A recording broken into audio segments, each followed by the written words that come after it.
Hello there, and welcome to the Sleepumentary channel. Tonight, in the quiet of this still and gentle darkness, we will open a doorway together, one that leads to one of the greatest structures the human eye has ever witnessed, the Andromeda Galaxy. You may have heard of it before, a faint smudge of light drifting across the night sky. But behind that modest glow lies a world so immense that every instinct of the human mind becomes small in comparison. As you lie down and let your breath slow, imagine that the light reaching us from Andromeda left that galaxy more than 2.5 million years ago, back when the earliest ancestors of humankind hadn't yet learned to use fire. That light has been travelling tirelessly across the cold void of space only to arrive at your eyes in this very moment. And tonight, we will not look at Andromeda as just a faint blur painted onto the sky. We will explore its true scale, a span of hundreds of thousands of light years, trillions of stars, and a history of cosmic collisions that reshape the destiny of our entire local universe. So let your mind settle and step with me into this journey, one that reveals just how vast the universe truly is and how small yet astonishing our own place within it can be. So, before we continue, hit like and subscribe so you don't miss a single revelation as this story unfolds moment by moment in real time. Tell me in the comments where you're watching, from what time it is there, and whether you believe we're hearing the whole truth about what's unfolding above our heads. And if you want to keep the signal alive, share this video on X, Facebook, Reddit, or even just with the people who still look up at night. You are the reason we can keep following the impossible, and for that, thank you. Under the peaceful night sky, as the last sounds of the world fade into the distance, we begin a very special journey, the journey to understand the true scale of the Andromeda Galaxy. This is not simply a lesson in astronomy, nor a dry presentation about numbers or distances. This is a moment for you to feel a profound truth, how unimaginably large the universe is, and how through curiosity and intelligence alone humans can pierce through millions of light years to understand structures far beyond anything we could ever touch. Right now you may be resting in a familiar room, a gentle light casting a soft glow across the walls. But within that stillness we will let the mind drift beyond Earth, away from the comfort of the solar system, stepping out from the warm embrace of the Milky Way. We will direct our gaze toward a tiny smudge in the sky, a blur so faint you might mistake it for a distant cloud, or even a trick of your eyesight. And yet behind that humble glow lies one of the most magnificent structures in the universe, visible to the naked eye, the Andromeda Galaxy. What makes Andromeda special is not only its beauty, its soft spiral arms, its bright core, glowing with dense generations of stars, or its sweeping tendrils of nebulae drifting like cosmic winds. The most astonishing thing is its scale. When we speak of Andromeda, we're speaking of a galaxy spanning more than 220,000 light years. In other words, if a beam of light the fastest speed nature allows began travelling from one edge of Andromeda to the other, it would take more than 200,000 years to complete that journey. Trying to visualize such a number is like trying to hold a gust of wind in your hand. It slips past our intuition. Humans were born into a world of manageable sizes. We're familiar with distances of a few meters, a few miles, even a few thousand miles around the Earth. But once we step into the universe, those numbers shrink into meaninglessness. The speed of light, 186,000 miles per second, sounds staggering, but between galaxies, even light becomes a slow wanderer. So tonight our goal is simple yet profoundly challenging, to help you truly feel the scale of Andromeda, not through rigid logic, but through emotion, through imagery, through the quiet rhythm of your breath as you listen. Because when dealing with something as immense as a galaxy, the best understanding often comes not from equations but from the imagination within each of us. Imagine this: the light you see from Andromeda tonight set out on its journey more than 2.54 million years ago. When it began its voyage, humans did not yet exist. The first tentative footsteps of Homo habilis were still being pressed into the ancient grasslands of Africa. The entire history of humanity, from the birth of language, the rise of civilization, to the immortal symphonies of Beethoven or Einstein's quiet reflection, that the most incomprehensible thing about the universe is that it is comprehensible. All of it amounts to a single heartbeat in the journey of one beam of light from Andromeda, and after millions of years crossing the cold, silent void, drifting through the near-empty spaces between galaxies that beam, finally finds its way to your eyes right now. If anything makes us miraculous, it is this: that the small brain within our fragile skulls can understand, describe, and feel the presence of a galaxy millions of light years away using nothing more than the light that touches the retina in a fraction of a millisecond. As you lie down and allow your body to relax, let your mind drift gently along that unimaginable distance. For Andromeda is not vast only in size. It is vast in time, in history, in the cycles of stars born and destroyed in the collisions that shaped its fate across billions of years. It carries within it the story of a universe that is forever moving, changing and expanding whether we are aware of it or not. On this journey we're in no hurry. We walk slowly, step by step, feeling each layer of the cosmos, just as an artist studies a grand painting first, seeing the whole canvas from afar, then stepping closer to observe the details, then retreating again to take in its full beauty. We will do the same with Andromeda. And when you finally grasp the true scale of this galaxy, you'll discover something important. Scale is not merely a number. Scale is an experience.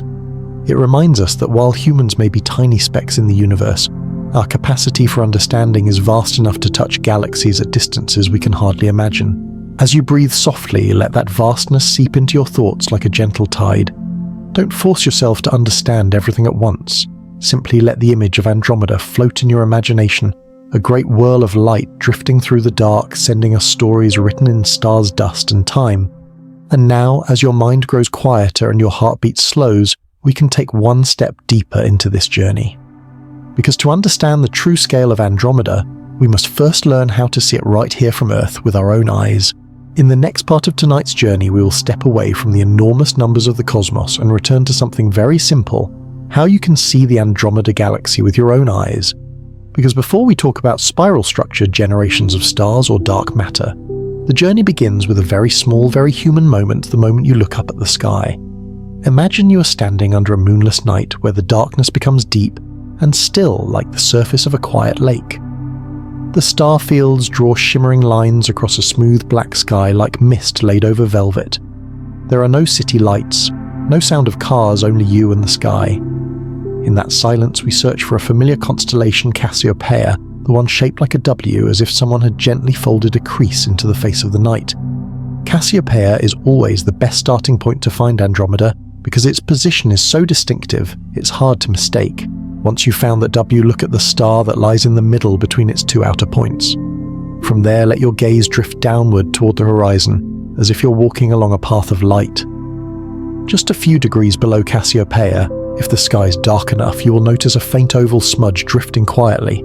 It doesn't flare, it doesn't blaze, it doesn't twinkle like the stars. It looks like a pale breath of light, something that is both there and not there, as if your eyes could lose it at any moment. That is Andromeda. But here's the fascinating part: what you see with the naked eye is shockingly small compared with the galaxy's true size. On the night sky, Andromeda appears as a streak of light, about 1/5 the width of the full moon. But if human eyes were as sensitive to dim light as modern cameras, you would see a completely different sight. If Andromeda appeared at its true size in the sky, it would stretch across nearly 6 times the moon's diameter, a gigantic sail of light spread across a huge swathe of the heavens. So why can our eyes only see such a tiny piece of it? The answer lies in the nature of light. Cameras used for astrophotography often rely on long exposures, meaning they collect light continuously, for tens of seconds, even minutes, and then add all of that light into a single frame. Every photon arriving from Andromeda, one among unimaginably many trillions streaming through the cold void of space, is captured and kept by the camera. But the human eye is different. Our retinas only register light over extremely short moments, and light that is too faint simply fades before the eye can gather enough of it to reveal the true structure. So what you see is only the brightest heart of Andromeda, where the density of stars is highest, where the combined glow has a better chance of reaching us strongly enough to be noticed. If you try to look very patiently for a long time, using what astronomers call averted vision, meaning you don't look directly at the object, but slightly to the side, you may start to notice that the edges of the galaxy extend a bit farther. But no matter how perfect your eyesight is, no one can see the full width of Andromeda unaided. This galaxy is too large, too faint, and too distant for its light to appear to us with the sharp clarity of the photographs you've seen. This helps us understand something interesting. Astronomical images are not exaggerations of reality, they are revelations of it. They show us what our eyes physically cannot see. The spiraling arms extending far outward, the softly glowing nebula regions, the dark dust lanes running along the galaxy's disk, and even the faint bar structure in its center that only became known once technology advanced far enough. Once you know all this, the moment you see Andromeda with your own eyes becomes far more special. Because you are looking at a real galaxy, not on a screen, not through a telescope, but with the simple ability that nature gave us. And that light has traveled more than 2.5 million light years just to appear as a fragile breath on the night sky. If you feel there is something almost magical about that, you are absolutely right. The physicist Richard Feynman once said nature has a great simplicity and therefore a great beauty, and Andromeda is one of its proofs. Within the simplicity of a faint blurry patch lies an entire treasure of knowledge about the structure of the universe, the history of how galaxies form, and the ways matter organizes itself into shapes of stunning beauty. It is a lesson in humility, that the greatest things sometimes come to us in the smallest, quietest form. As you take a slow, deep breath, imagine that light hovering before you like a message from prehistory. It tells you that the universe is vast but not beyond understanding, and even though your eyes can only see a tiny fragment of Andromeda, the human mind is powerful enough to expand that small fragment into the full radiant galaxy that science has revealed. And with that, we have stepped through the first doorway seeing Andromeda. But to truly understand it, to feel its scale, its structure, and its history, we have to look farther than the light that merely reaches our eyes. Because to know how far Andromeda truly is from us, we must enter the realm of numbers that lie beyond human intuition, the realm of cosmic distances. Throughout history, humans have looked up at the sky with a strange blend of curiosity and humility. Long before telescopes, before modern physics, and before terms like galaxy, Cepheid, variable, or expanding universe existed, ancient observers had already seen Andromeda not as a vast galaxy, but as a small cloud drifting in the darkness. Persian and Chinese records from more than 1,000 years ago describe it with very simple words: a small cloud, a faint patch like mist. They didn't know what it was, they only knew it was there, quiet and steady like a pale stroke of ink on the page of the sky. As you settle into the night and picture that image, it's moving, to realize that people who lived dozens of generations before us looked at that same little blur. The light from Andromeda is unchanged, only human understanding has evolved. To those ancient observers, that cloudy patch might have been a sign, a symbol, or simply a mystery with no answer. Yet the way they described it, dim, soft, fleeting like a breath, happens to match its true nature with striking accuracy, a galaxy too large for the human eye to see in full, yet too far away to stand out clearly. Then, the centuries passed. Humanity gradually built tools to pull the universe a little closer. Galileo first turned his telescope to the sky and saw things that stunned him. Newton explained the orbits of the planets, but it wasn't until the early 20th century that a revolution in our understanding truly began, and the guide of that revolution was Edwin Hubble. Imagine the quiet air atop Mount Wilson in the 1920s.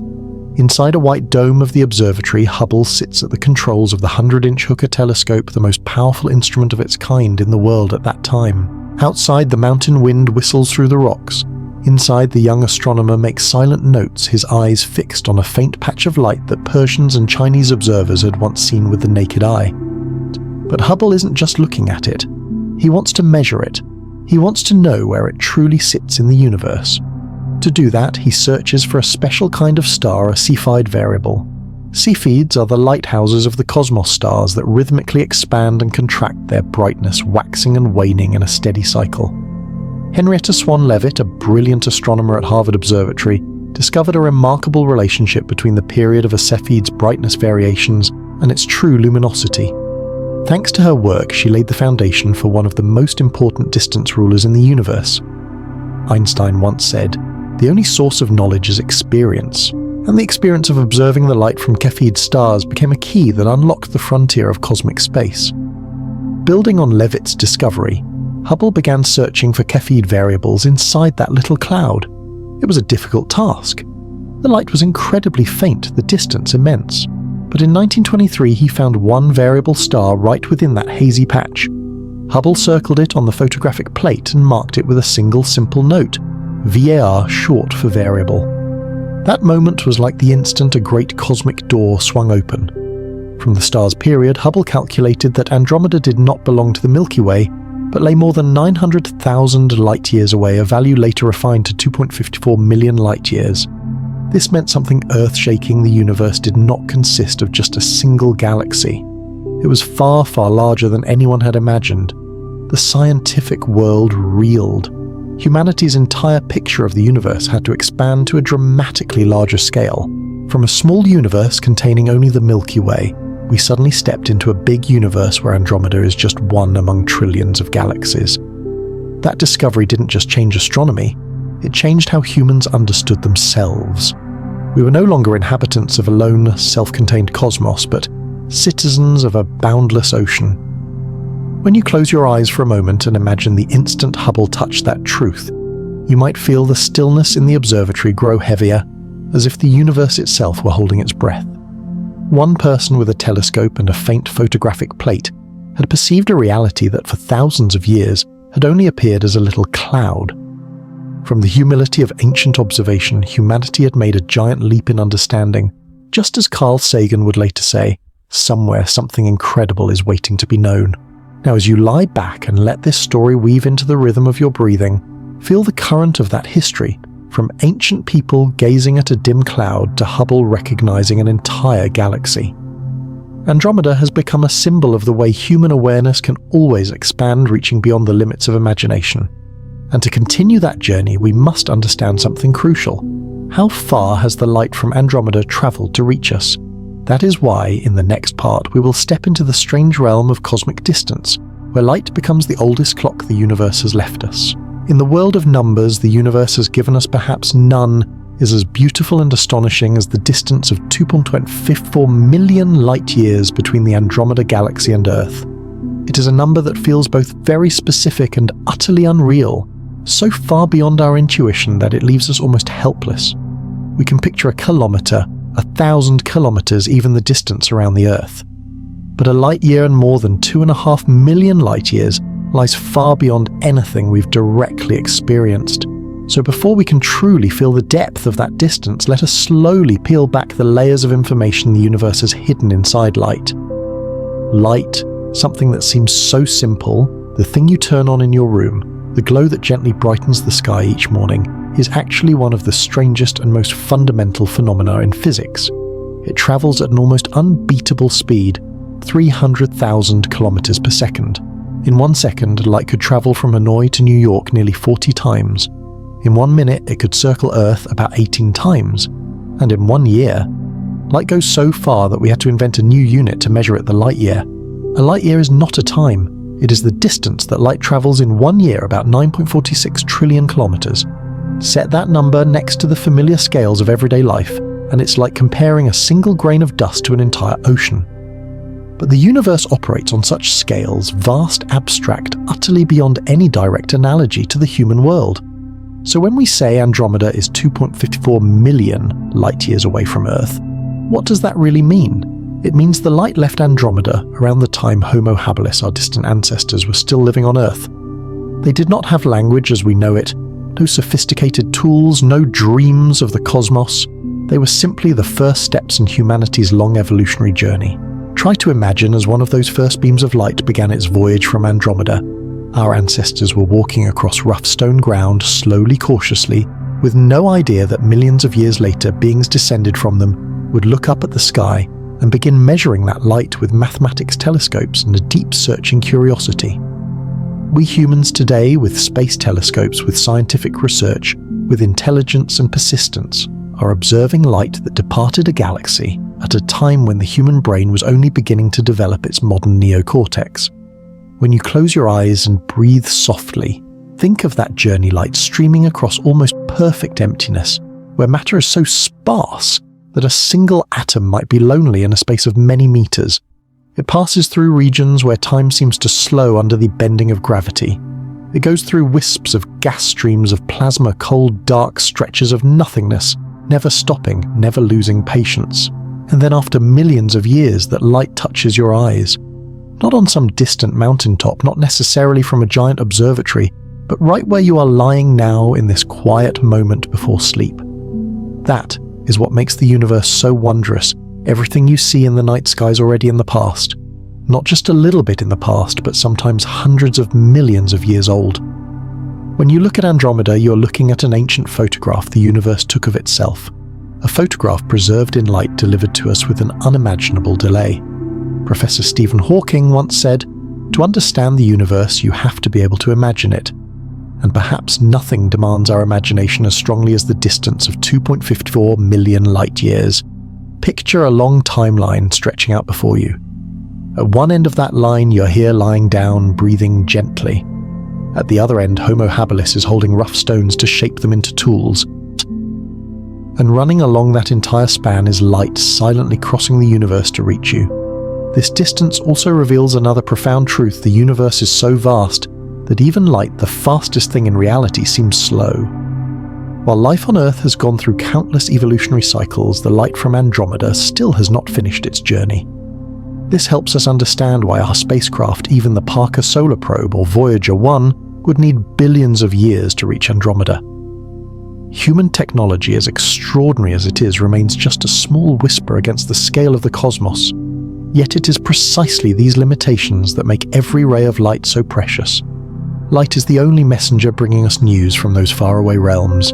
It carries the story of another galaxy, not a few years away, not a few thousand years, but millions of light years distant.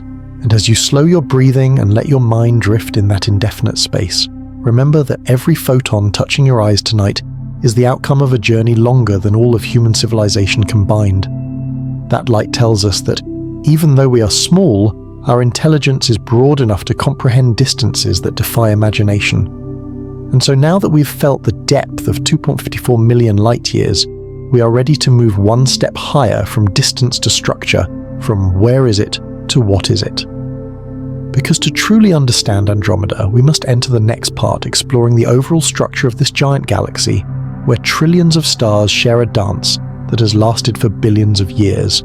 If this moment brings a smile to your face, write the number 1 in the comments and I'll know you're still here with me. Throughout our journey exploring Andromeda, we've talked about the enormous distance separating that galaxy from Earth, a distance so vast that even light, the fastest thing in the universe, takes more than 2.54 million years to cross it. But to understand more deeply what that really means for us as human beings, we need a gentle yet realistic comparison with our current technology. Could we ever set foot in Andromeda? And the answer, soft but straightforward, is absolutely not, at least not for millions of years to come. To see why, let your mind drift toward the 2 spacecraft that have traveled farther than any others in human history, Voyager 1 and the Parker Solar Probe. Voyager 1, the interstellar wanderer. Voyager 1 was launched in 1977, carrying not only instruments, but also part of humanity's hope. A golden record was attached to it, engraved with the sounds of Earth-ocean waves, children's laughter, the beating of a human heart, like a greeting sent to whoever or whatever might someday find it.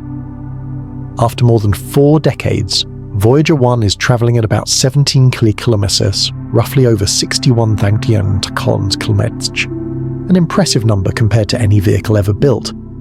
It has left the Sun's domain and entered interstellar space, the first step of humankind into the greater universe. But at that speed, for Voyager 1 to reach Andromeda, it would take about 40 billion years. That number is so large it far exceeds the age of the universe itself, which is only about 13.8 billion years.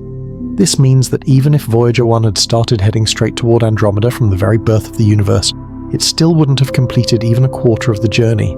Parker Solar Probe, the fastest spacecraft ever built. The Parker Solar Probe, launched by NASA in 2018, is the fastest spacecraft humans have ever created. As it slingshots past the Sun, it reaches speeds of around 700,000 kilometers, so fast that if it were orbiting Earth it could complete a lap in just a few minutes. Yet even at this astonishing speed, the Parker Solar Probe would still need more than 4,000 years to reach Andromeda.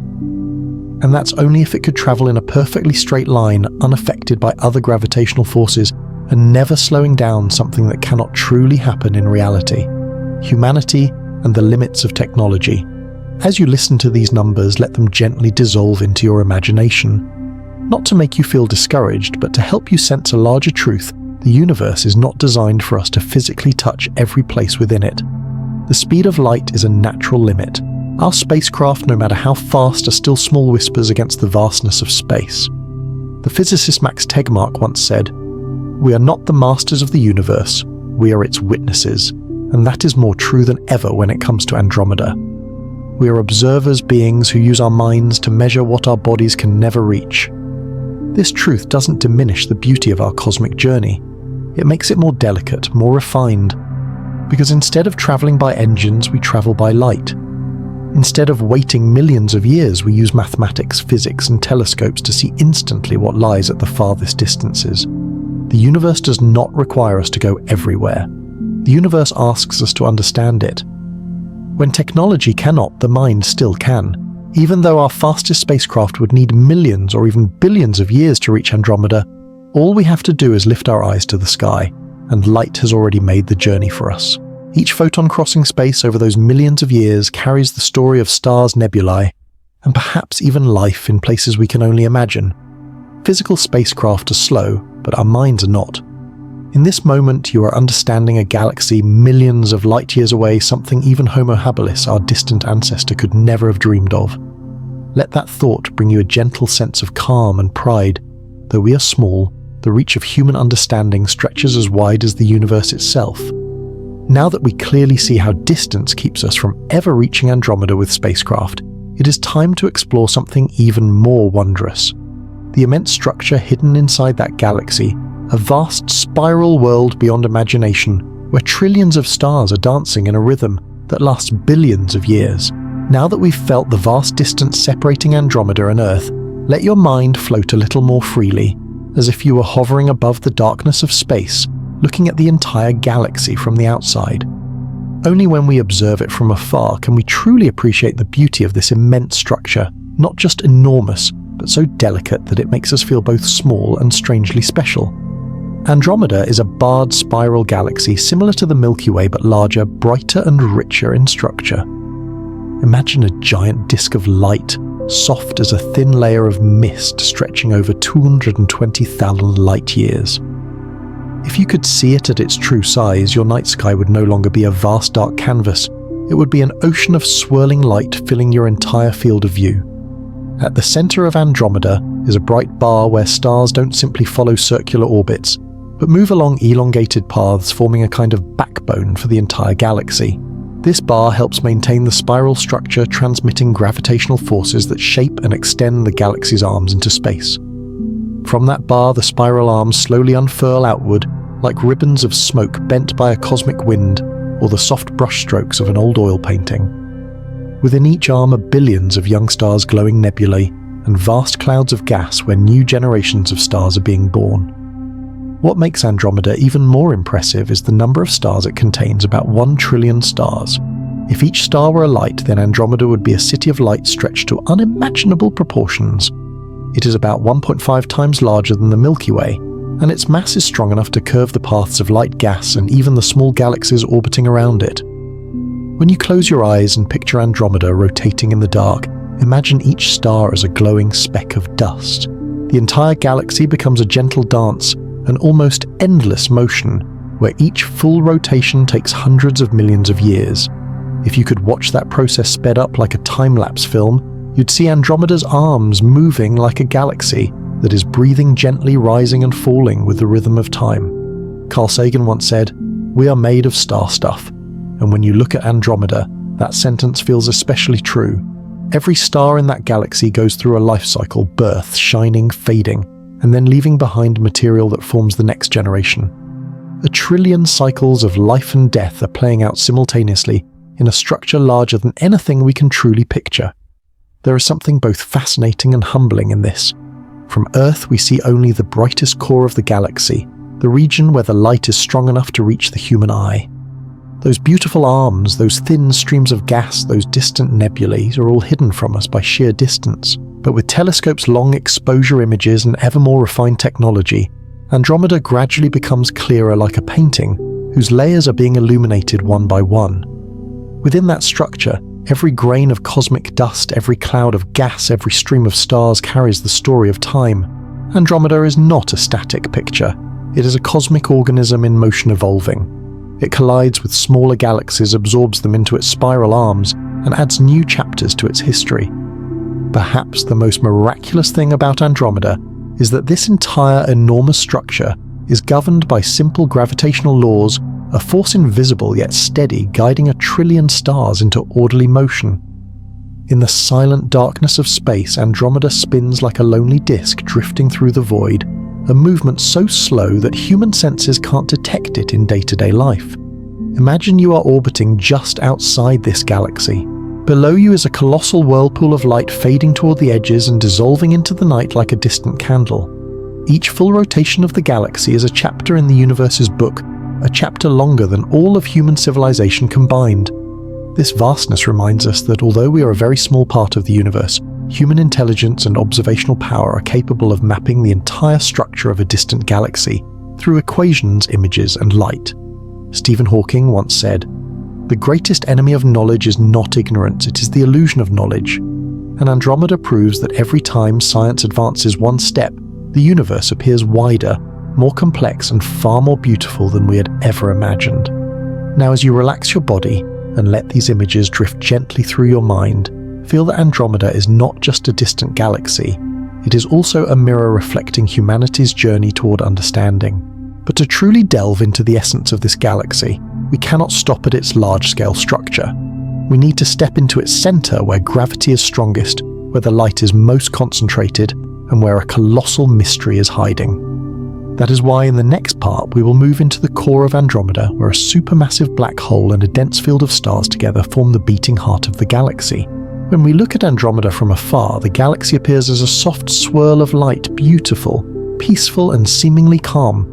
But like every large structure in the universe, that serene surface hides a world that is intensely dynamic and full of energy. To truly understand Andromeda, we have to go deeper into its center, the galactic core where gravity becomes most intense, where the light is almost impossibly bright, and where something both terrifying and magnificent lies, hidden a supermassive black hole weighing about 140 million times the mass of the Sun. Let your mind drift down into that core as if you were descending from above into a cosmic city that never goes dark.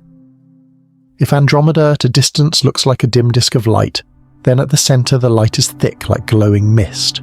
Here every unit of space is packed with stars, old red giants, massive blue-white stars and compact remnants, all crowding around the central supermassive black hole like sparks orbiting an invisible secret. This supermassive black hole, though invisible, is the focal point of the entire core.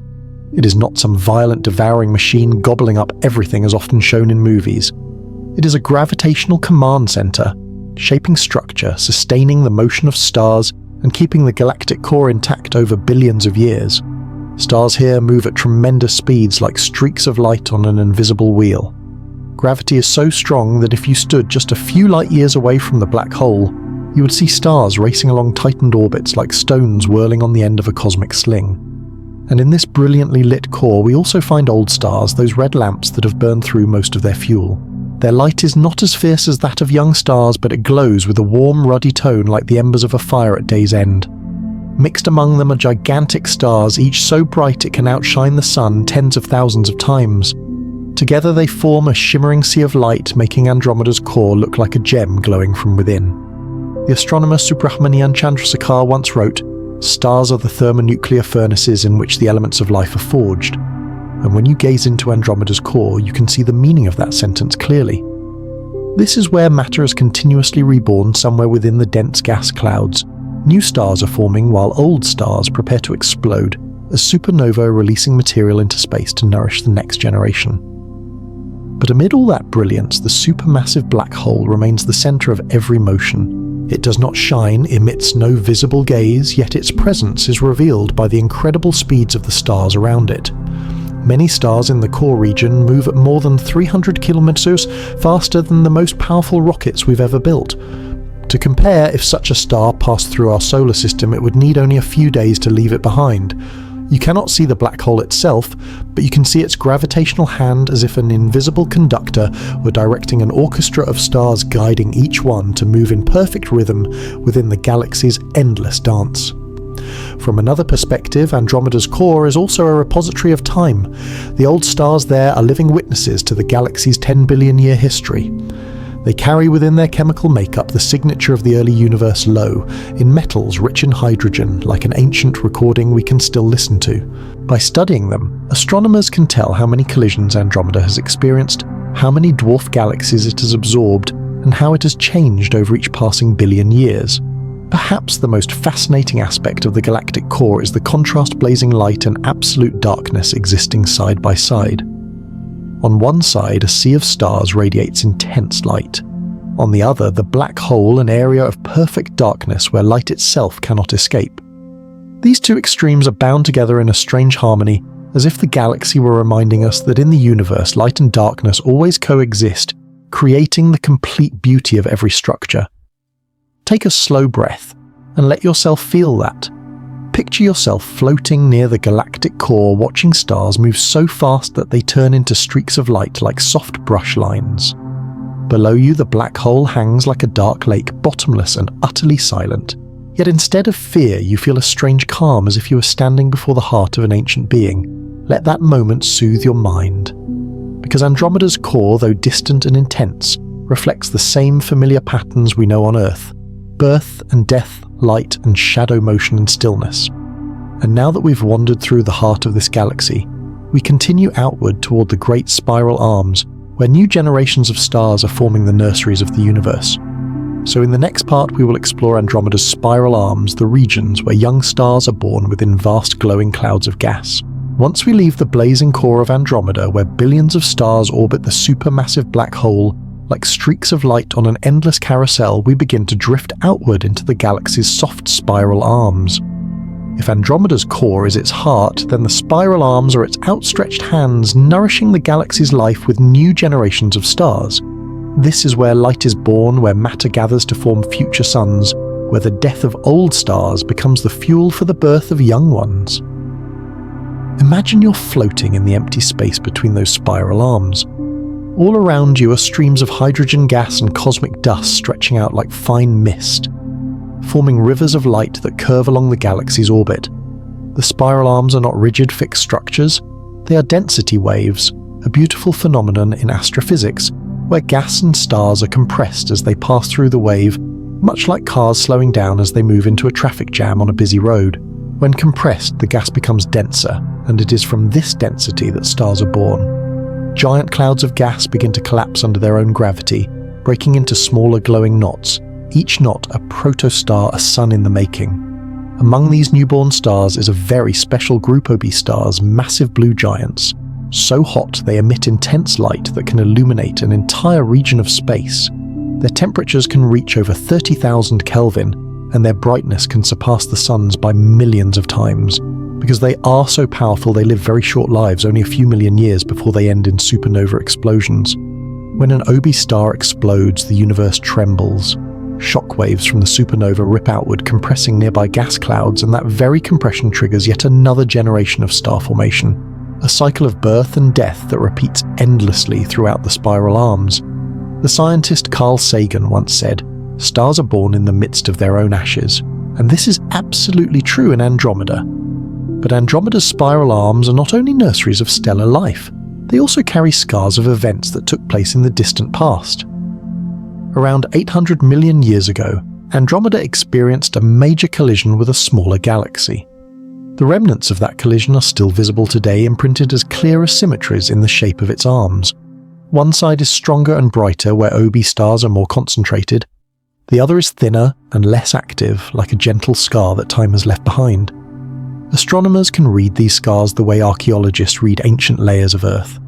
From the brightness, chemical composition and shape of the spiral arms, they can tell how many small galaxies Andromeda has devoured, how far it has been stretched, and how many times its structure has changed over billions of years of evolution.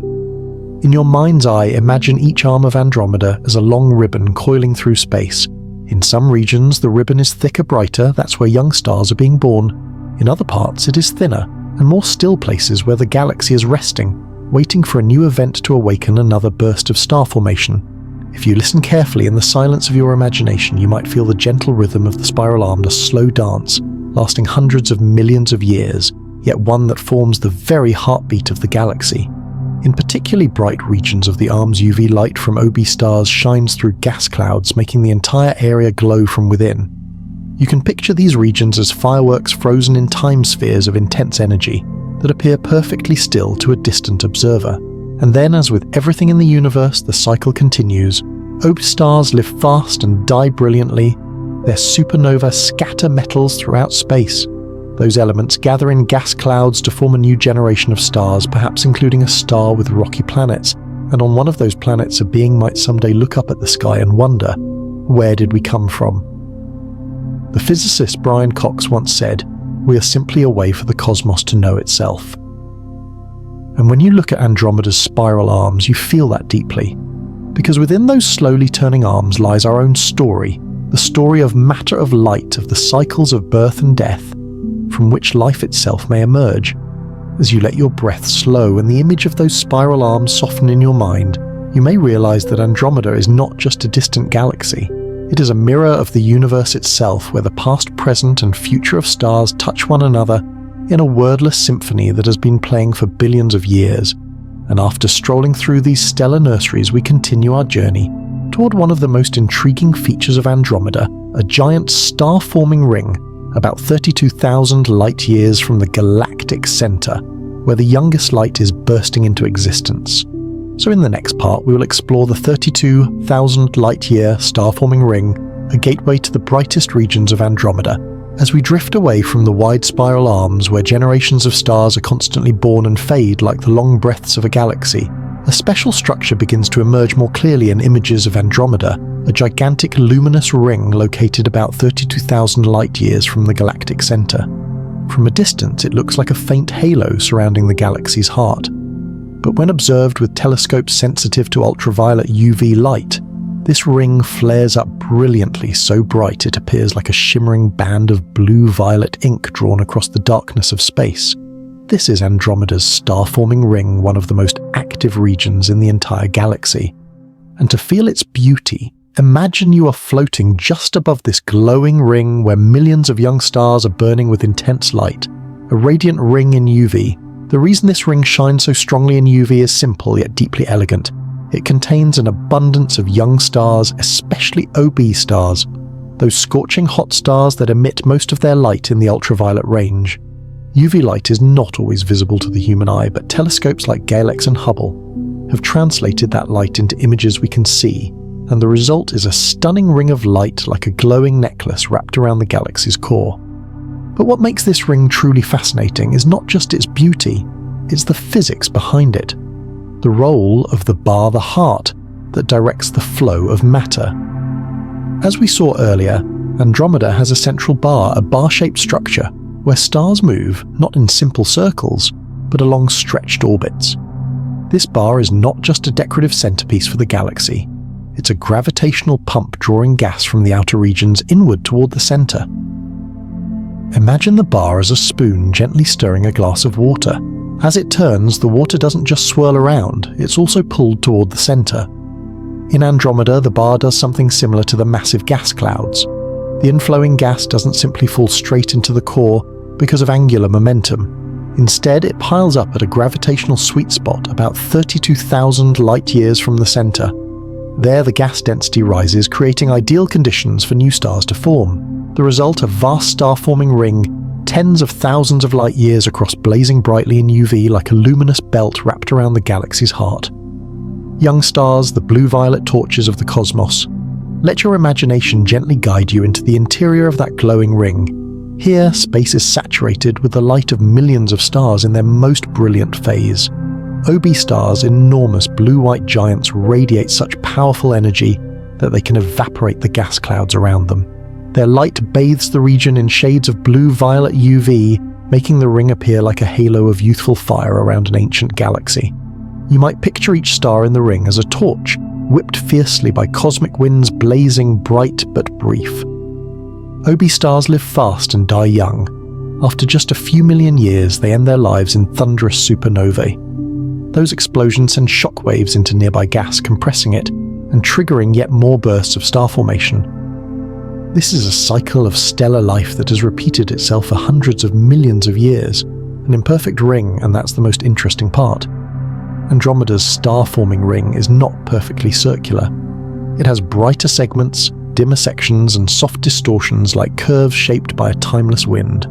This asymmetry is a lingering trace of a galactic collision about 800 million years ago, the same event we mentioned earlier. When a smaller galaxy passed through Andromeda's disk, it distorted gas flows, leaving warps and shifts in the star-forming ring.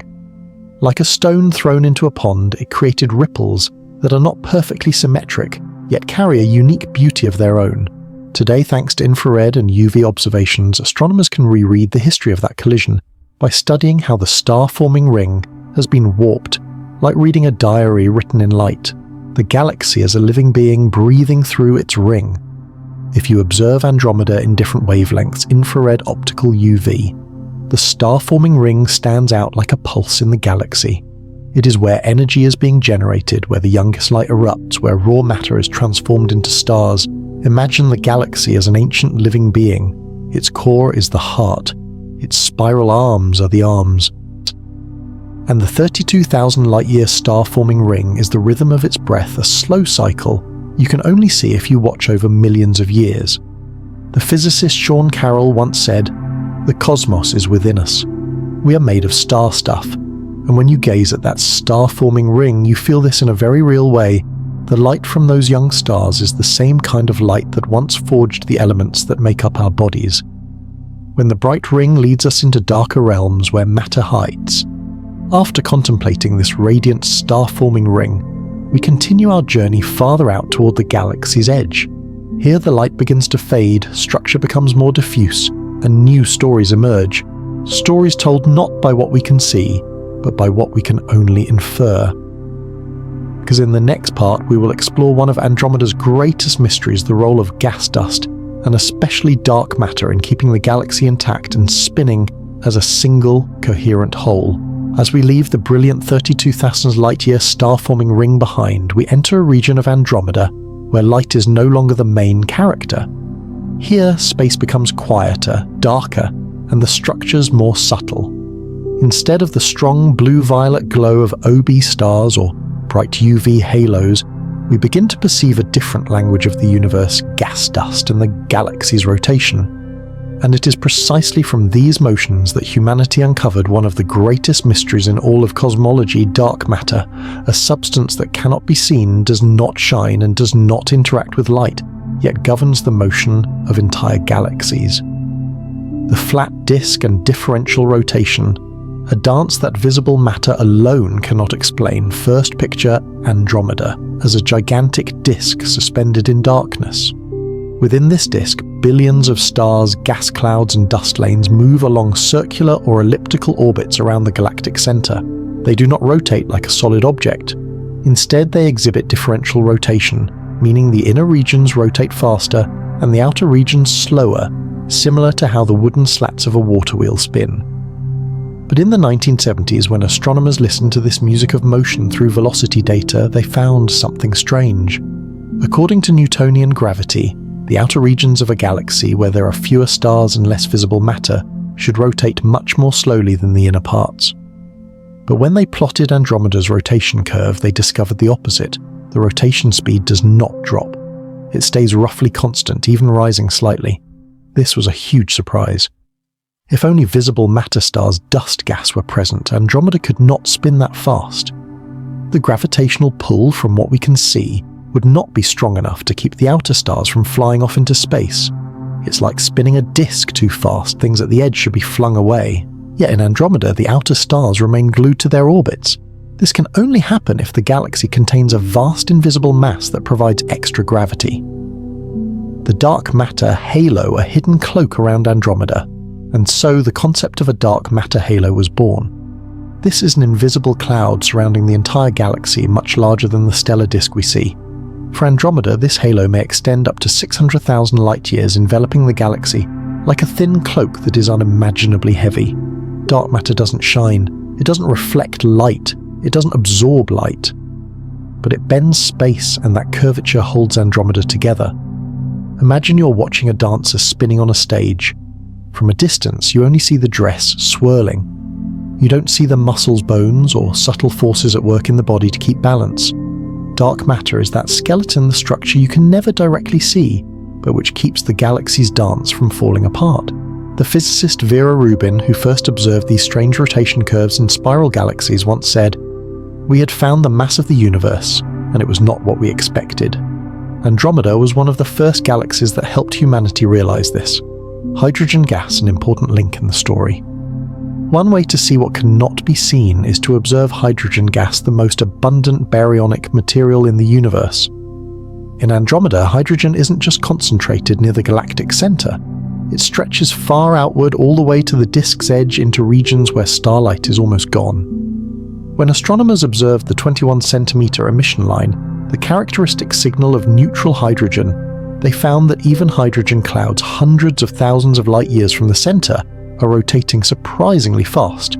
This is clear evidence that the gravitational force acting on them doesn't only come from stars and gas, but also from the surrounding dark matter halo. Dark matter isn't just a backdrop for Andromeda, it is the foundation of every galaxy. Without it, stars would disperse, spiral arms would be torn apart, and galaxies would not survive for billions of years. Cosmic dust, tiny grains carrying the entire history. As you drift through Andromeda's dimmer regions, you can imagine cosmic dust as tiny specks of powder, gently suspended in the faint glow. Dust makes up only a small fraction of a galaxy's mass, but plays a crucial role. It absorbs, light obscures certain regions, casts shadows across starlight, and sometimes makes spiral arms look rippled or smeared like a painted canvas. Under infrared light invisible to the human eye, cosmic dust glows faintly, revealing warm gas streams like glowing rivers in the dark. These dust grains carry carbon, oxygen, silicon elements forged in earlier generations of stars. In other words, cosmic dust is the ash of extinguished suns, a material record of the galaxy's history, a galaxy spinning in silence. If you listen symbolically, you might sense the sound of Andromeda, not a physical sound, but the rhythm of billions of stars in motion. Though everything moves at astonishing speeds, the galaxy maintains perfect balance, thanks to the dark matter halo that encloses it. It is like an ancient clock that never stops, a delicate mechanism we've only just begun to understand. The physicist Freeman Dyson once said, "The universe shows me a structure, but it is not the structure of my own making." Andromeda is a beautiful illustration of that idea. We did not create this structure, but we can see it, understand it, and feel its grandeur in motion. After exploring the gas, dust, and dark matter halo, the elements that control the galaxy's dynamics, we continue our journey toward one of the most important chapters in the history of astronomy. How did we measure the distance to Andromeda? And so, in the next part, we will step into the world of the cosmic distance ladder, where parallax Cepheids and supernovae become the measuring sticks that help humanity determine its place in the vast universe. If you found today's topic interesting, leave a number 1 in the comments, and if not, feel free to share your thoughts with a number 2. Every bit of feedback you give helps the channel grow better. Once we understand how Andromeda moves from its flat gas disk to the enormous dark matter halo surrounding it, we step into one of the most important stories not only for this galaxy, but for all of human history.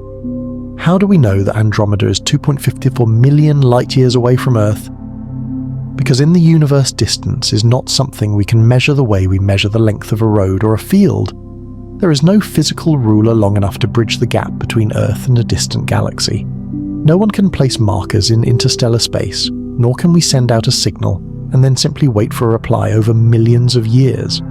So to measure such immense distances, humans created a system so elegant it is almost poetic, the cosmic distance ladder. Each rung on this ladder is a measurement method based on physics and light. The nearby rungs are used to calibrate the more distant ones, forming a chain of methods that carries us all the way to the edge of the observable universe.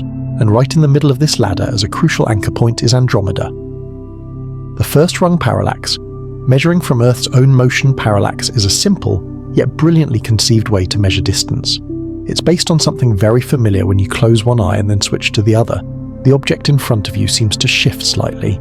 The object doesn't move, your viewpoint changes. Earth does the same thing as it orbits the Sun. When we observe a star from 2 positions 6 months apart, our line of sight shifts slightly, making the star appear to move a tiny bit against the background of more distant stars. From this small shift, often just millionths of a degree, astronomers can calculate the distance to the star using geometry. This is the first rung of the ladder used to measure distances to nearby stars in the Milky Way. But parallax doesn't work for objects that are too far away like Andromeda. Its shift is so small that it can't be directly measured by the naked eye or even by the first generations of telescopes. That's where the next rungs extend our reach. The second rung, Cepheid variables, the lighthouses of the cosmos. Cepheid variable stars are one of the most important discoveries in modern astronomy.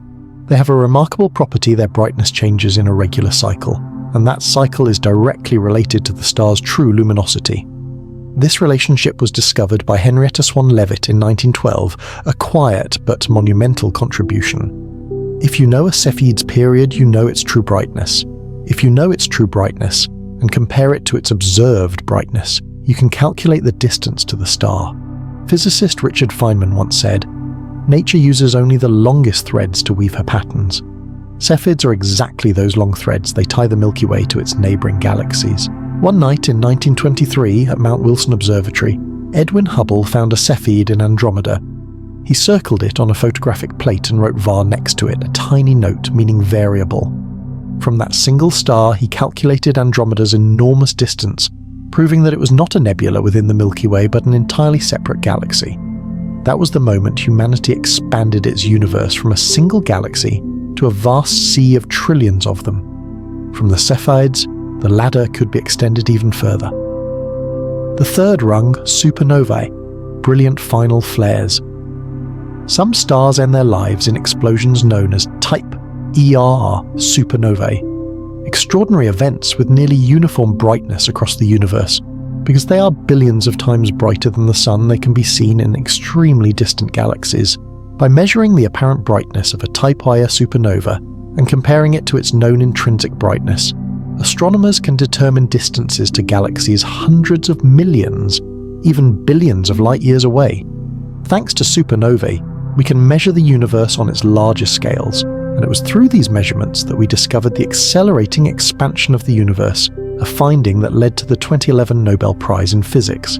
Andromeda, a crucial anchor for the entire ladder. What makes Andromeda special is that it lies right at the intersection of these methods. It is close enough that Cepheid variables can be used. It is far enough to test models involving supernovae, and it is bright, detailed, and clear enough to calibrate telescopes and theoretical models. Each rung of the cosmic distance ladder needs a standard object to check its accuracy, and Andromeda is one of the best standards we have. If the cosmic distance ladder were a piano, Andromeda would be the reference note used to tune it. Without that note, every distance measurement beyond it would be less reliable. Thanks to Andromeda, we can determine the size of the universe, its age, and the distances to galaxies hundreds of times farther away. Thanks to Andromeda, the ladder has been set against the universe in a firm and graceful way. Tonight's image, you are lying there listening to light. As you relax your body and close your eyes, imagine that ladder as a band of light, each rung a method, a discovery, a moment when human intellect reached a little farther. Andromeda stands there in the midst of these rungs as a silent witness. Its light has travelled millions of years just to help us understand the universe we inhabit. Stephen Hawking once said, "Remember to look up at the stars and not down at your feet." And the cosmic distance ladder is the living proof of what it means to look up not just with our eyes, but with our minds. Now that we know how we measure the distance to Andromeda, it's time to return to what gives a galaxy its life, the stars themselves. In the next part, we will explore the life cycles of stars in Andromeda, from red dwarfs that live for trillions of years to massive stars that explode in brilliant flashes, recycling matter for the entire galaxy. Once we have pinned down Andromeda's position in the universe using the subtle rungs of the distance ladder, it is time to turn inward and look at the true main characters of the cosmos stars. Because no matter how large a galaxy is, no matter how many spiral arms or bright star-forming rings it has, the essence of a galaxy is always written in light, the light that comes from stars. And in Andromeda, as in every galaxy, the stellar life cycle is the foundational story, a symphony spanning billions of years where the smallest stars live longer than we can imagine, and the largest stars burn out in spectacular firework-like finales. Red dwarfs, the smallest yet most enduring lights in the universe. Let's begin with the most modest stars, red dwarfs. These are small, cool and faint stars so dim that we cannot see most of them from far away with the naked eye. Yet the majority of stars in Andromeda and in the Milky Way are red dwarfs. They are like tiny candles burning very slowly and very steadily. Their surface temperatures are only about 3000 Kelvin, much cooler than the Sun. The light they emit is as faint as a small flame in a foggy night sky. But their very slowness allows them to live for what is essentially an eternity, hundreds of billions, even trillions of years. The universe is only 13.8 billion years old, which means not a single red dwarf has died yet. They are the cosmic beings of the future lights that will continue burning long after all the massive stars are gone. Stars like the Sun's storytellers in the middle. Next come stars like our Sun, not too large, not too small, but bright and stable enough to sustain planetary systems. In Andromeda, tens of billions of such stars are quietly burning in its spiral arms. They can live for around 10 billion years, and when they run out of fuel, they swell into red giants before shedding their outer layers, and leaving behind a stellar core, a white dwarf, a small sphere about the size of Earth, but more massive than the Sun.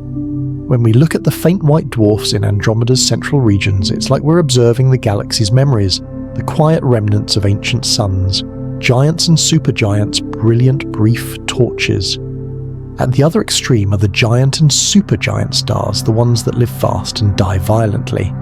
In Andromeda, these stars tend to cluster in active star-forming regions, especially in the 32,000 light-year star-forming ring we explored earlier.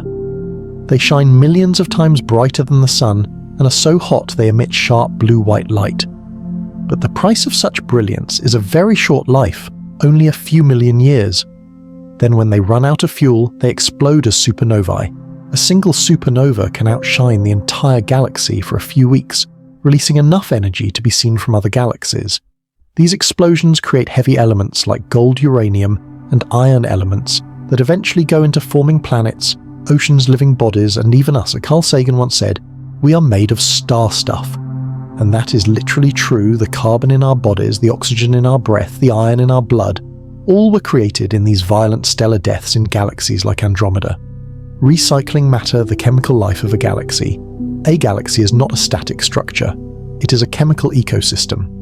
When stars die, they return their material to space in the form of gas and dust. Those dust and gas clouds slowly condense and form new stars, and those new stars forge even heavier elements. This cycle, the recycling of matter, takes place constantly in Andromeda's spiral arms. Red dwarfs burn hydrogen very slowly, storing energy. Sun-like stars produce helium, carbon, and oxygen.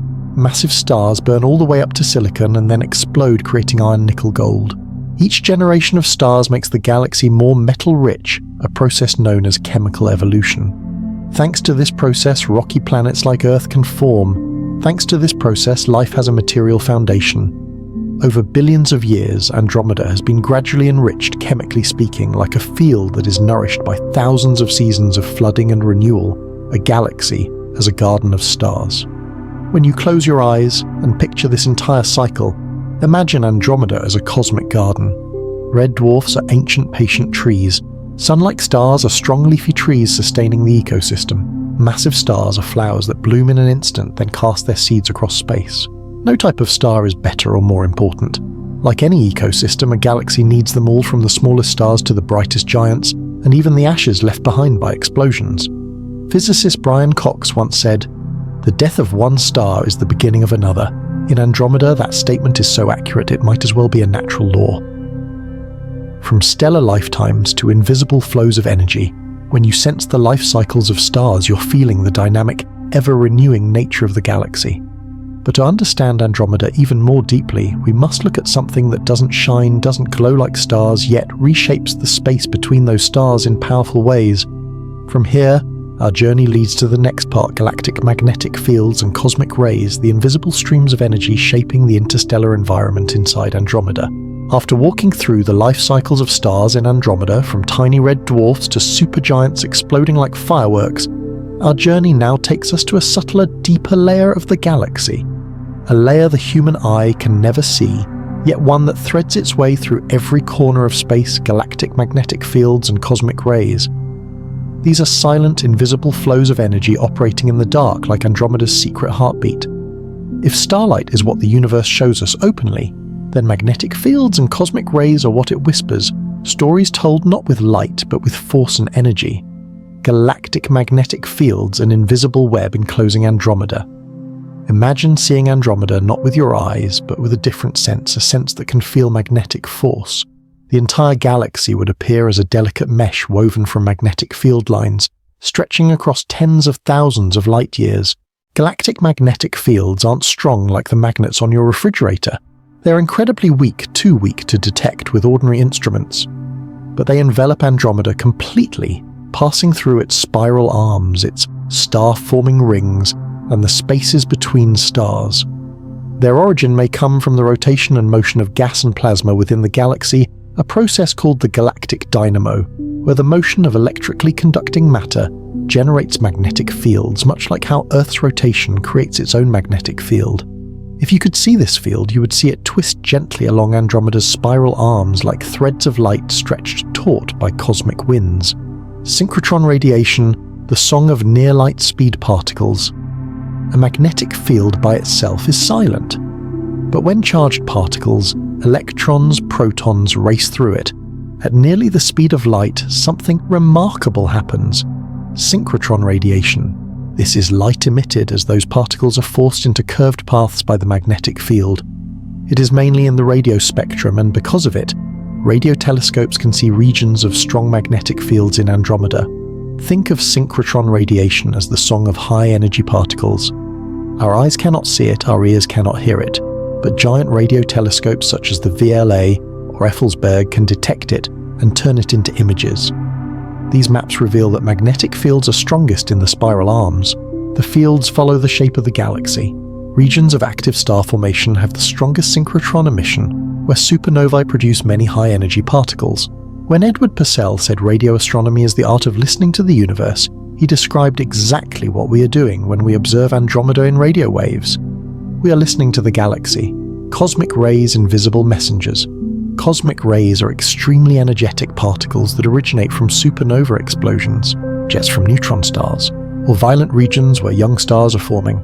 They are the quiet travelers of the universe, moving for millions of years, crossing entire galaxies without slowing down much. As cosmic rays move through the interstellar medium, they carry energy-heating gas ionizing molecules and helping to set the temperature, density, and even the pace at which new stars are born. In other words, cosmic rays are the catalysts of the galaxy.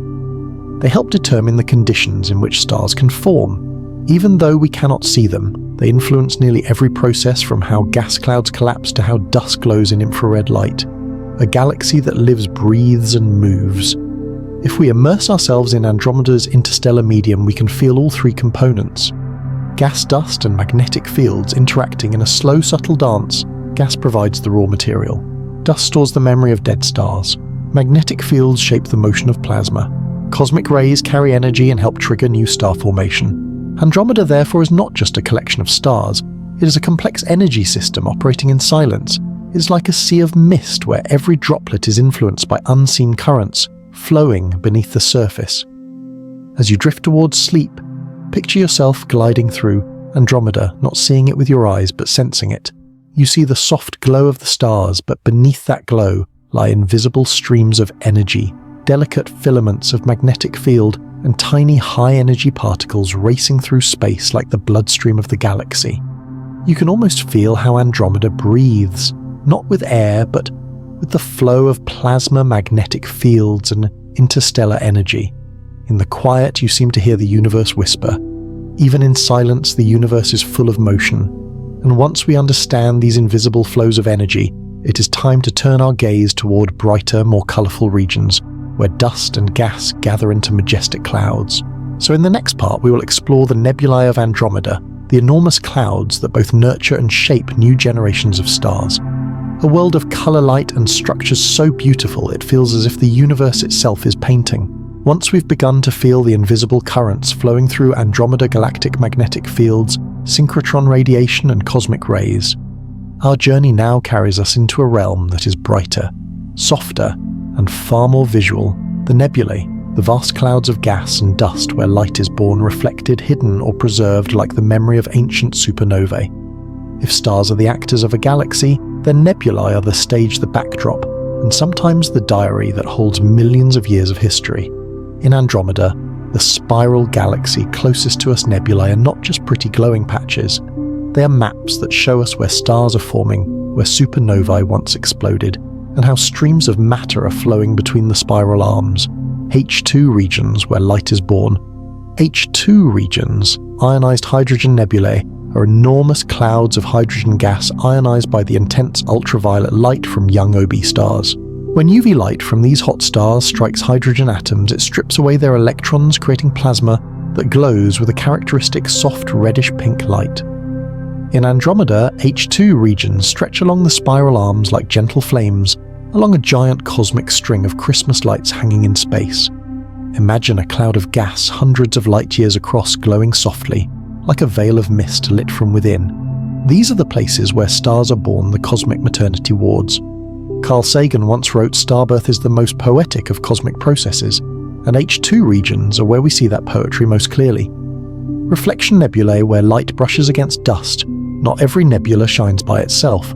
Some simply reflect light from nearby stars. These are reflection nebulae, clouds of fine dust that glow with a bluish tint like a still lake quietly reflecting the moon.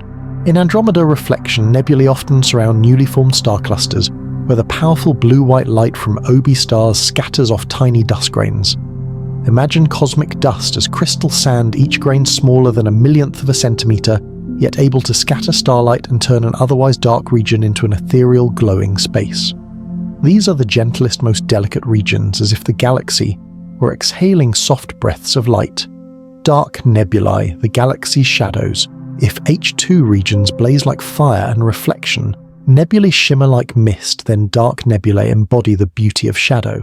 Not a darkness born of emptiness, but of matter, so dense that light cannot pass through.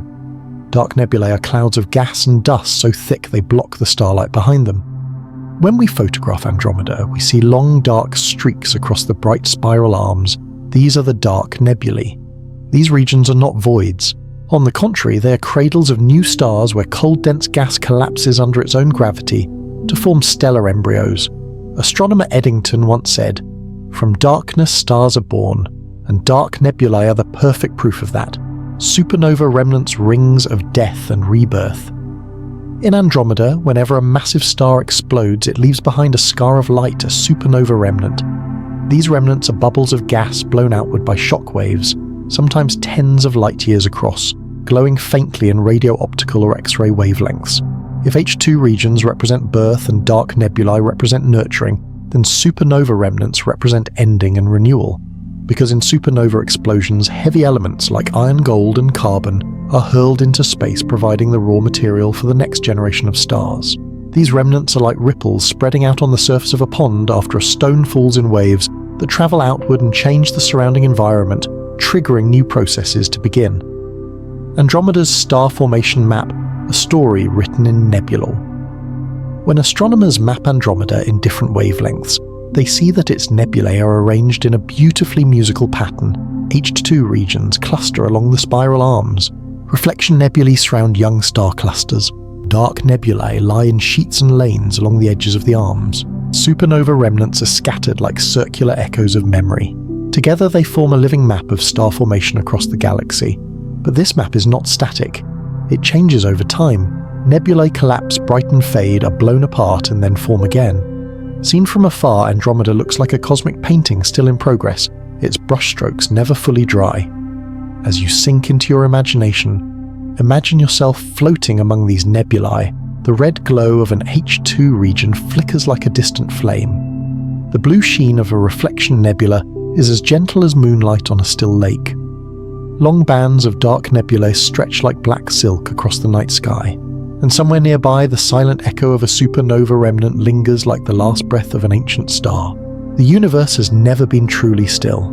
It is a mixture of light, shadow, and continuous transformation, a hidden symphony playing on for billions of years. And once we understand nebulae, these living paintings of birth, death, and rebirth, our next step is to widen our view beyond the galactic disk. In the next part, we'll explore the stellar halo, the stellar streams, and the collision history of Andromeda, evidence of the galaxy's chaotic yet deeply meaningful past. As the glowing nebulae of Andromeda slowly fade behind us, their gentle light dissolving into the wider darkness, we continue our journey into quieter, more distant regions of the galaxy, places where light is no longer the main language. At the outskirts of Andromeda, where stars grow sparse and the sky becomes darker, there exists a structure that opens up an entirely different story, the stellar halo.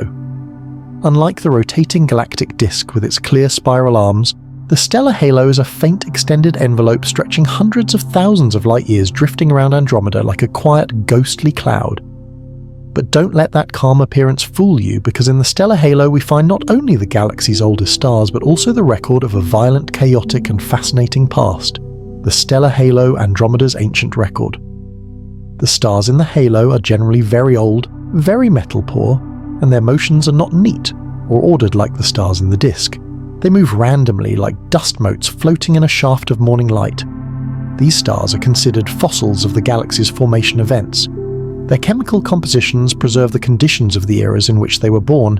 Many are more than 10 billion years old, formed before Andromeda acquired its full spiral structure. But the halo doesn't just contain ancient stars, it also contains stellar streams, beautiful structures stretching tens to hundreds of thousands of light years. Stellar stream streaks of light stretched over time. A stellar stream is the remnant of a dwarf galaxy, or globular cluster torn apart by Andromeda's tidal forces. When a small galaxy passes too close, Andromeda's gravity rips it apart, pulling its stars into long, thin ribbons. Drifting through the dark, these streams look like silver threads gently flowing through space. This is not just a theory. It is something modern telescopes have directly observed. One of the most famous examples is the giant stellar stream stretching over 100,000 light-years. It is the fossil trace of a small galaxy that Andromeda swallowed about 2 billion years ago. Viewed in optical and infrared data, it looks like a river of starlight winding through space, preserving the memory of a galaxy that no longer exists. The Panda survey, the map that exposed Andromeda's past. In the past decade, astronomers have created a detailed map of the stellar halo through the PANDA Project Pan-Andromeda Archaeological Survey. This is one of the largest efforts ever made to perform galactic archaeology on a single galaxy. And what PANDA found is astonishing: more than 20 distinct stellar streams in the halo, numerous substructures, the faint remains of shredded dwarf galaxies, clear evidence that Andromeda has eaten many small galaxies over billions of years. This is not surprising. Large galaxies typically grow by consuming smaller ones, a process called hierarchical, merging the backbone of the LCDM lambda-CDM cosmological model. But Andromeda is special in that the evidence of these mergers is much clearer than in the Milky Way. It is like an open book, with each page recording a past galactic collision. Andromeda, the predator galaxy of our neighborhood. Throughout its 10 billion year history, Andromeda has grown by continuously absorbing dwarf galaxies, DE, dwarf elliptical galaxies, DSPH, dwarf spheroidal galaxies, globular clusters, and even streams of neutral gas. With each merger, Andromeda gains, mass expands its halo, and enriches its chemical makeup. If the Milky Way might be seen as a cautious builder, Andromeda is more like an ancient king continually expanding his territory. Physicist Michio Kaku once said, "Galaxies are cannibals feeding on their smaller companions," and Andromeda is one of the clearest examples of that. When you close your eyes, picture yourself standing in the darkness of the stellar halo, far from the bright spiral arms and luminous nebulae. All that remains are old stars drifting slowly like faint embers, and in the distance shimmering streams of stars, the remnants of galaxies that vanished long ago. Space here feels unusually quiet. No wind, no visible motion, only history, billions of years of collisions blending and rebirth gently circling around you. You begin to realize that Andromeda is not just a galaxy in motion. It is a museum where each star is an artifact, each stellar stream a chapter, and every faint structure a witness to the past. And after seeing the remains of the galaxies Andromeda has absorbed, the natural next question is, why is this galaxy so powerful? What allows it to be so massive, to hold so many stars and to eat other galaxies? And so, in the next part, we will explore the overwhelming role of dark matter, the invisible framework that determines the shape and fate of Andromeda. As we drift away from the quiet stellar halo, where faint streams of stars tell us how many small galaxies Andromeda has devoured over billions of years, our journey leads us deeper into one of the universe's most silent yet powerful mysteries: dark matter.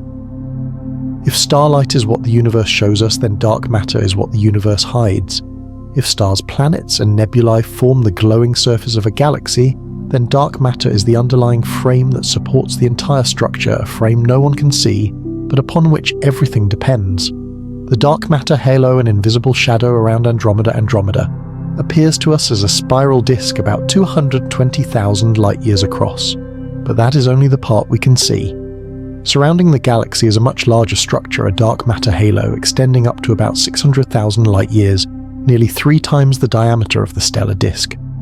Imagine Andromeda's visible light as a lantern. The galaxy we see is just the bright core. The dark matter halo is the vast black space around it, no glow, no reflection, no direct trace. And yet that halo contains most of the mass of the entire galaxy. It is like an invisible ocean with stars drifting inside it like boats on its surface. Without dark matter, Andromeda could not spin as fast as it does. Its outer stars would be flung off into intergalactic space. How do we know dark matter exists? No one has ever seen dark matter. But we do see its gravitational effects. The galaxy's rotation speed doesn't drop off at the outer edge. Hydrogen gas far from the center still moves surprisingly fast. Stellar streams in the halo are stretched along paths that only make sense if there is an additional invisible mass. Vera Rubin, the astronomer who demonstrated this, once said, "What we see in the universe is just the tip of the iceberg." Andromeda was one of the galaxies that led her to that conclusion. What human eyes can see, stars, nebulae, gas dust accounts, for only about 10% of the galaxy's true mass. The rest is darkness. Dark matter keeps the galaxy intact. Why don't galaxies tear themselves apart as they spin at hundreds of kilometers per second? We often assume the gravity from the stars alone is enough to hold them together. But that isn't true. If there were only visible matter, galaxies would fly apart. It is the dark matter halo that provides the additional gravity needed to keep stars in orbit, keep spiral arms from dispersing, keep the disk from shredding in gravitational encounters, and keep the entire galaxy intact over 10 billion years. You can think of dark matter as the skeleton of a galaxy unseen, but if you removed it, the entire structure would collapse. Physicist James Peebles once said dark matter is the scaffolding on which the universe is built. Hearing that at night can feel like listening to a scientific fairy tale, but it's real. Dark matter is the scaffolding, the framework, the foundation of every galaxy, including Andromeda and our own Milky Way. The cosmic web where dark matter shapes everything. Dark matter doesn't just surround individual galaxies, it forms an immense web throughout the universe. Picture a 3-dimensional spiderweb stretching across billions of light years. Where the strands of this web are thickest, dark matter clumps into nodes, and it is at those nodes that galaxies form. Andromeda, along with trillions of other galaxies, lies along these filaments. Astronomers have used supercomputers to simulate the universe, and the results are stunning. Without dark matter, there would be no galaxies.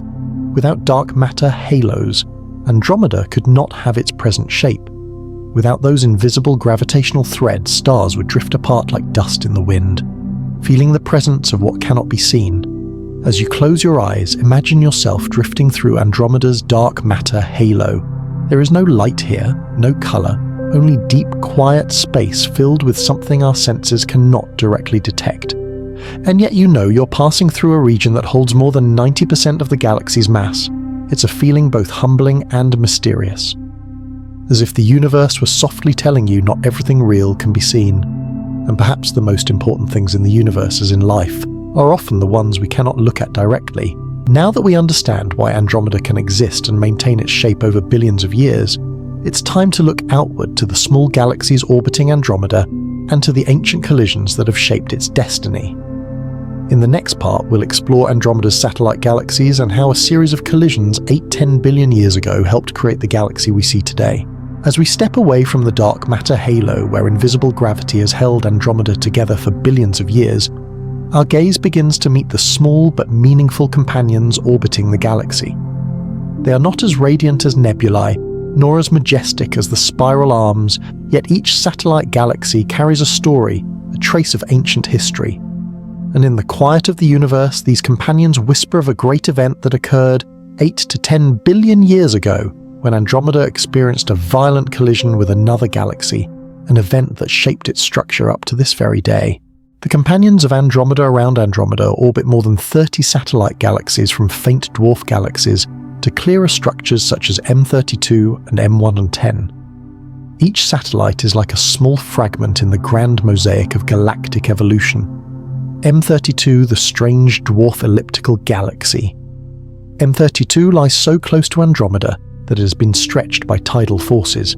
It is compact and bright, but mysteriously lacks the stellar halo usually found in elliptical galaxies. Astronomers believe that M32 was once much larger.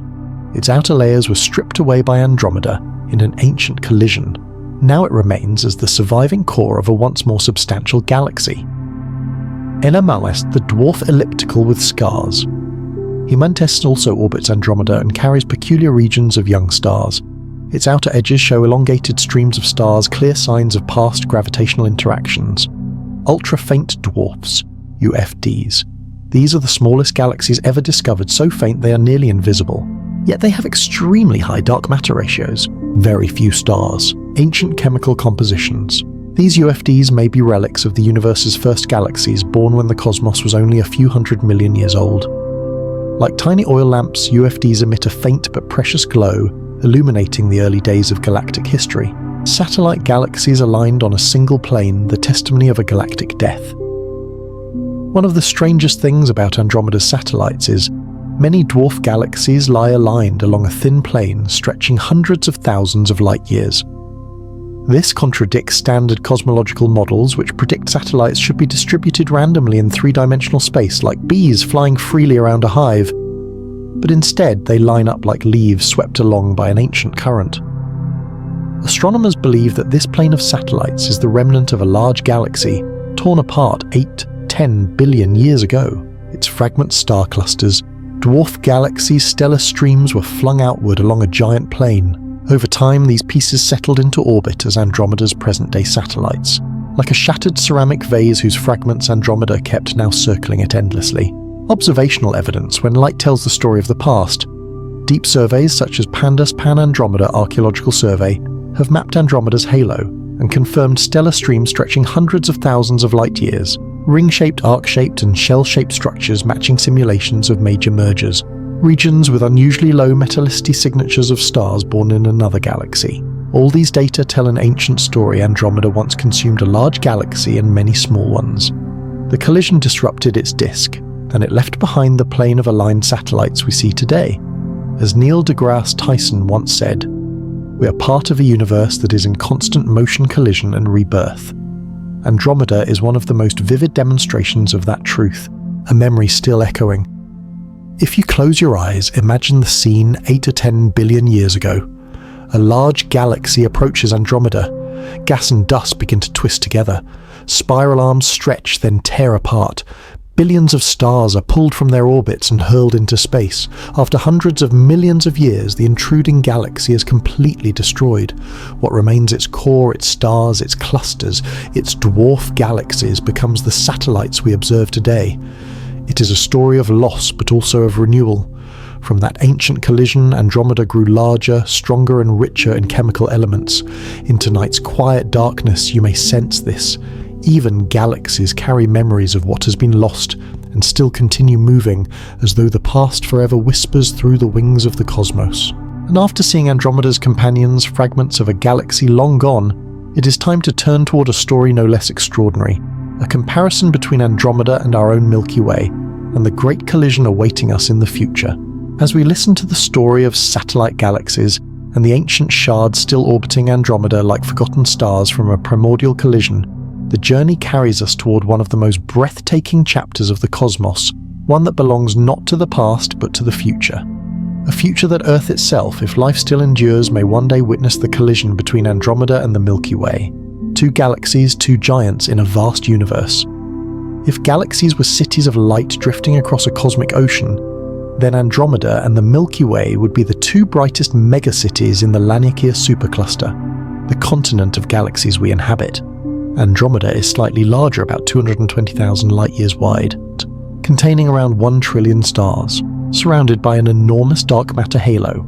The Milky Way, home to the Sun, is not far behind, up to 170,000 light-years wide, containing 300-400 billion stars, with the familiar spiral structure we see in textbooks. Though both galaxies spin gracefully like ripples on a placid lake, they are not drifting apart. They are moving toward each other.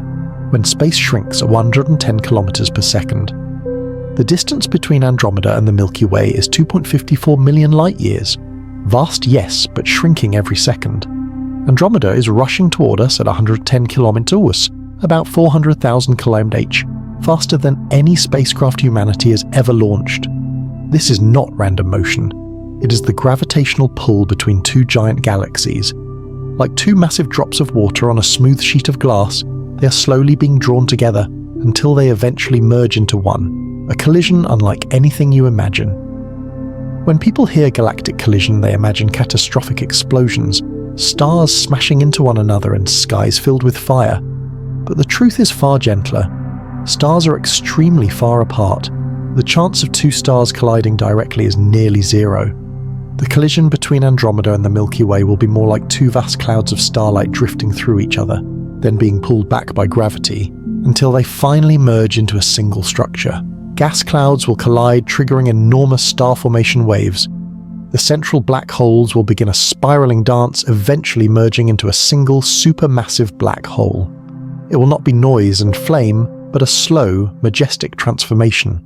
Astronomer Priyamvada Natarajan once described it: galactic collisions are slow dances, not violent crashes. Milkdromeda, the galaxy of the future. After about 4 to 5 billion years, the two galaxies will fully merge into one giant elliptical galaxy, humorously but scientifically nicknamed Milkdromeda, a fusion of Milky Way and Andromeda. The new galaxy will have a swollen elliptical shape, a central supermassive black hole far larger than today's, chaotic star orbits instead of spiral arms, a history written into its very structure. If Earth still exists or if humanity has moved elsewhere, the night sky will transform dramatically.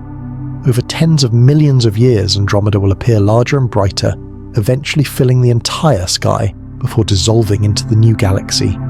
It will be a light show spanning millions of years, a cosmic poem unfolding too slowly for human time to measure, a distant future filled with meaning. What's remarkable is this: even though the collision is 4 to 5 billion years away right now, in the quiet of the night as you close your eyes and listen to the universe, you're living in a rare moment. A moment when the two galaxies are still separate. One day the stars we see today will belong to a new galaxy. One day Earth or the legacy of humanity may lie somewhere entirely different on the cosmic map. One day the night sky will no longer be the sky we once knew. But the universe is always moving, always changing, always evolving. And within that flow of change there is a profound beauty that reveals itself only when we look long enough at the stars. A moment of reflection. When pondering the future of Milkdromeda, Stephen Hawking once said, "We are just an advanced breed of monkeys on a minor planet of a very average star." But the beauty of that quote lies not in its humility, but in the deeper truth it leads us to.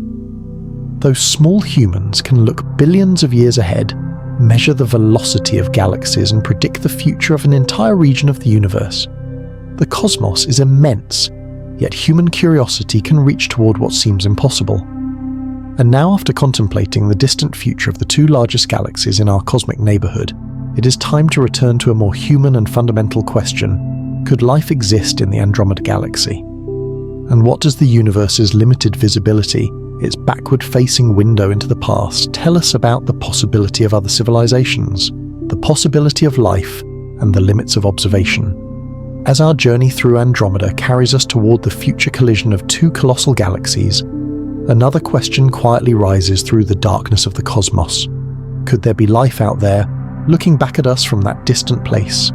It is a question humanity has carried for thousands of years, and every time we lift our eyes to the night sky, that question becomes soft but profound, like the darkness surrounding it.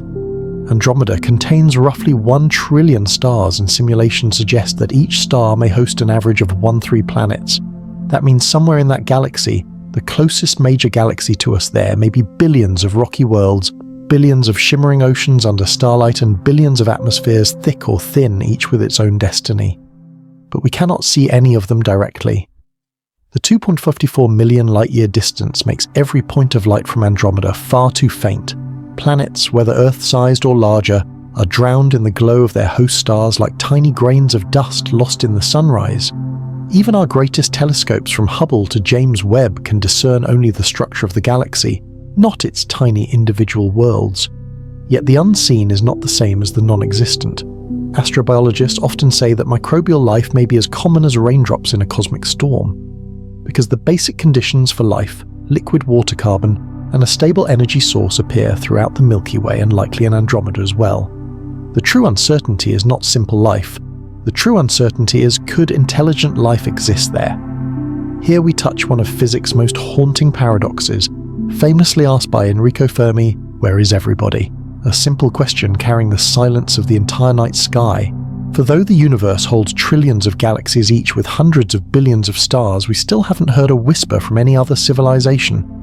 And with Andromeda, that silence grows even deeper. Because of a natural barrier, no civilization can overcome the speed of light. Everything we see from Andromeda is 2.54 million years old. If a civilization exists there, if they sent a signal, whether light or radio, that signal has not yet reached us. We also cannot know what their present looks like. Perhaps they have blossomed into a radiant society mastering stellar energy. Perhaps they faded and vanished long ago. Perhaps they are only now forming their first primitive life in some primordial ocean. We cannot know because all human observation is observation of an endless past. This realization that we never see the universe as it is, but only as it was, makes the night sky shimmer with new meaning. It is like reading a vast book in which every page is a story written millions of years ago. Carl Sagan once said, "We are a way for the cosmos to know itself," and in that sentence lies a quiet tenderness. Because through looking at Andromeda, even knowing that the universe gives us only ancient letters written in light, we keep searching, measuring, imagining worlds we have never touched. There may be billions of planets in Andromeda suitable for simple life. Perhaps oceans rich in methane or lakes of liquid water beneath thick ice shells are nurturing organisms stranger than anything we can imagine. Or perhaps somewhere farther than we ever expected, a civilization once rose built cities of light and vanished long before their starlight could ever reach the Milky Way. We are only seeing fossils of light. The universe offers no direct answers, but that uncertainty is part of the deep beauty of exploration. And as you lie down, listening to the rhythm of your breath blending with the slow breathing of the stars, remember, the silence of Andromeda is not a rejection. It is a reminder that we are looking through time into an era the universe lived long before humanity appeared. We do not know what Andromeda looks like now, but the fact that we can understand it, describe it, and question it from over 2 million light-years away is itself a triumph of the human mind. And as we reflect on distant life, the limits of light and the limits of perception, we arrive at the final part of our journey. What allows humans small as we are to understand a galaxy so far away? And what philosophical meaning lies behind that ability? The philosophical meaning. Humanity's ability to understand the universe. As we reach the final steps of our journey across the Andromeda Galaxy, from light that began its voyage during the age of Homo habilis, to spiral arms giving birth to stars, to stellar streams torn apart by ancient collisions, a quiet question begins to rise. What makes it possible for humans to understand all of this? Because on the scale of the cosmos, humanity is almost insignificant. We live on a small planet orbiting an average star tucked into a minor spiral arm of a not particularly special galaxy, and that galaxy is just one of trillions drifting in the vast void. And yet from this tiny place, we have measured a galaxy 2.54 million light-years away. We understand how its dark matter halo holds it together. We have decoded the lifetimes of its stars, its star-forming rings, its gas dynamics, and even the future collision that awaits our own Milky Way. This is not just the achievement of science. It is the achievement of consciousness, of the ability the universe has given itself the ability to observe itself. Carl Sagan wrote, "We are a way for the cosmos to know itself. When we look at Andromeda, the universe is looking back through its own eyes. But what makes this moment extraordinary is this. We understand things we cannot touch, cannot approach, cannot see directly, like the thread connecting us to distant galaxies. All our knowledge of the universe comes from one simple thing, light. The light from Andromeda began its journey long before humans existed. It crossed millions of light years, carrying stories of spiral arms, bright blue newborn stars, and ancient galactic collisions. And in the moment you look up at the sky, that light touches your retina like a gentle whisper. By analysing that light, splitting it into spectra, measuring its redshift, comparing its absolute brightness, we can reconstruct an entire galaxy. We read the universe the way we read a letter written in photons, in the stillness of night that feels almost meditative. A galaxy we cannot reach yet, we can understand the rhythm of its breathing, the human mind, a small flame in the long cosmic night. It is no coincidence that Albert Einstein, who opened the door to our understanding of space and time, once wrote, "The eternal mystery of the world is its comprehensibility." The universe has no obligation to be understood. Its laws were not created to suit the human mind. And yet, through some extraordinary alignment, our equations touch the bedrock of reality. From ancient diagrams carved in stone to Galileo's wooden telescope, to gravitational wave detectors stretching for miles, the human mind keeps reaching beyond itself. And Andromeda, our distant but familiar neighbour, stands as the clearest proof that, though we are small, our capacity for understanding is not. Science is not just a collection of facts. Science is humanity standing before the universe and saying, "I want to understand you." And the miracle is that the universe answers through the consistency of its laws, through light that never lies, through star cycles repeating over billions of years, humility and a quiet pride. Understanding Andromeda humbles us. We see how small our planet is, almost invisible in the universe's grand tapestry. But at the same time, understanding Andromeda gives us reason for quiet pride, because even in our smallness, we can open up a galaxy 2.5 million light-years away, decode its structure, its history, and its future. No other species on Earth can do this. No other species knows where it stands in the universe.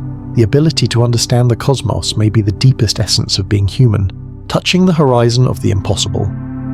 When you close your eyes, imagine the darkness between the Milky Way and Andromeda, a space spanning millions of light-years where light travels endlessly across invisible fields of dark matter.